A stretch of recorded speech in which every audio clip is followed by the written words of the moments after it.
Balto 2 Wolf Quest is a sequel to the 1995 animated film Balto, and immediately you can tell the difference in quality with this one. And not just the animation, but also the story. Balto wakes up from a bad dream. It's 1 year after Balto's heroic journey. Jenna and him are a mated pair, and they are now the proud parents of 6 puppies. 5 of them looking like Jenna, and 1 of them looking like Balto. Although I'm not really sure what these 2 or 3 are drinking because they're nowhere near her belly. Whatever. As the puppies get older, Balto bonds with Aloo, the one that looks like a wolf dog. When they're 8 weeks old, Jenna tells Balto that it's time to let them go, that she was their age when she got adopted. Balto has a hard time letting them go.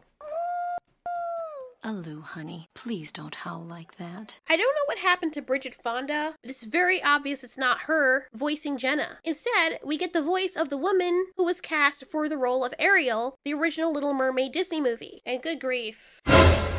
How we've fallen from grace. Especially Jenna, everything deteriorated. Anyway, the pups are excited to find new homes, and they ask Balto if he'll ever get a human, which is kind of messed up considering that her owner knows that Balto and her are a thing, but they choose not to bring him in their home. I know it's hard to take care of a wolf dog, but you clearly don't mind that much since you have him banging Jenna. All the puppies get picked except for Aloo, because Aloo is too wild. Aloo says goodbye to her last sibling, but because no one wants her, she's forced to live with her father, who takes care of her.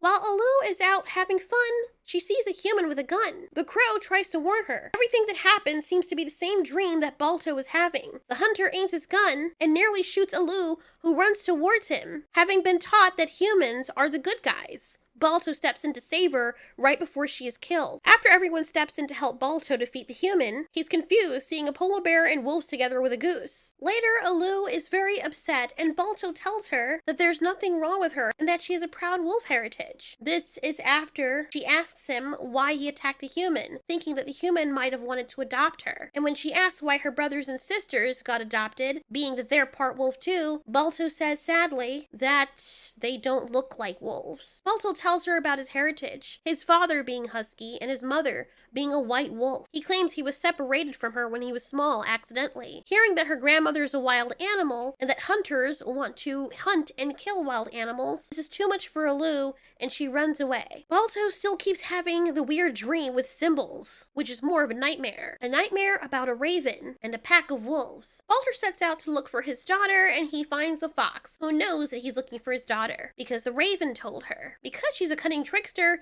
she ends up pushing him in the water. But she did this to help him, supposedly. When Jenna learns that her daughter is missing, Boris stops her and says that it's only a journey for father and daughter. Balto ends up finding a Wolverine clan, and he notices that all the symbols from his dream are what he ends up finding on his way to find his daughter. Balto finally stands up to them, and they tell him to stop following the raven and to go home. As they disappear seemingly into thin air, he catches a scent and sees what looks to be a white wolf like his mother. Meanwhile, Aloo finds shelter in a cave. She befriends a field mouse named Muru. He praises her on her skills of having a keen sense of smell and says that wolves are wonderful creatures. But Aloo tells him she's not a wolf. He ends up telling her not to be afraid of who she is and to embrace her heritage. It turns out that the field mouse is Aloo's spirit guide. Back to the place where your friends... Don't know why they chose to add music in the sequel. Maybe that's why it went straight to DVD, along with other things. As Aloo is leaving the cave, she gets attacked by a bear. Once again, as she's about to fall, Balto comes in and saves her, and we basically get a rinse and repeat of what we saw in the first movie. No, you don't! There are some things that happen in this movie that I just don't understand, such as the bear attacking Balto. It trips and it falls, and then when it falls down on him, it passes out. Because, yeah, I don't know. Balto saves his daughter, and there goes the bear. When the bear gets back up, instead of slashing them immediately like the bear in the first movie did, it just stands there waiting for them to finish arguing. Blue tells her father they have to jump off the cliff. She pushes him first. Again, the bear waits for them to make their decision, and then it turns out the bear was invisible, or not there at all. I looked at his thoughts, and I saw it. Apparently they can read minds. Now, she read the mind of the bear, and that's how she knew the ledge was there and whatnot.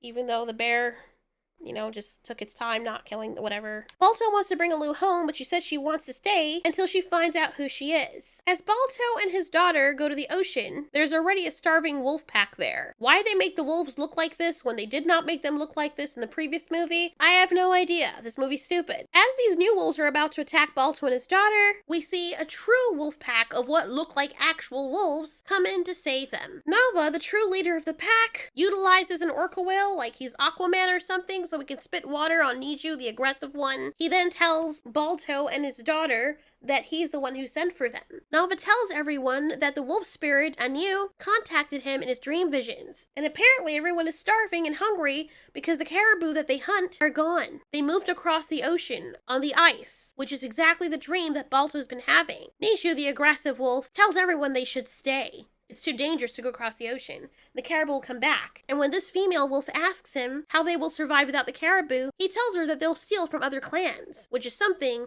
that they don't usually do. She said, we must be led by. The elderly leader tells everyone that the spirit, Anu, who we know later is apparently Balto's mother maybe, says that the wolf pack must be led by the one who is wolf and does not know. Because how convenient is that? There are so many dogs out there that are probably the product of wolves and dogs banging it out in the sunset when the wolves decided that they were too full and they don't want the dog as a snack. But it happens to be Aloo, which by the way is not a very likable character in my opinion. And for some reason, Balto thinks it's him. Even though, from the prior conversation, he knows that he's part wolf, he's known forever. So why on earth would he think it's him when his daughter had just been told and didn't know prior that she was a wolf? And even still, it makes no sense because now she does know that she's part wolf. So who exactly is this vision for? Niju leaves the pack. I don't know why his eyes look so freaking weird. The animation is horrid. Good grief. Anyway, he tells everyone to follow him who doesn't want to follow stupid dreams. And a huge section of the pack go with Niju.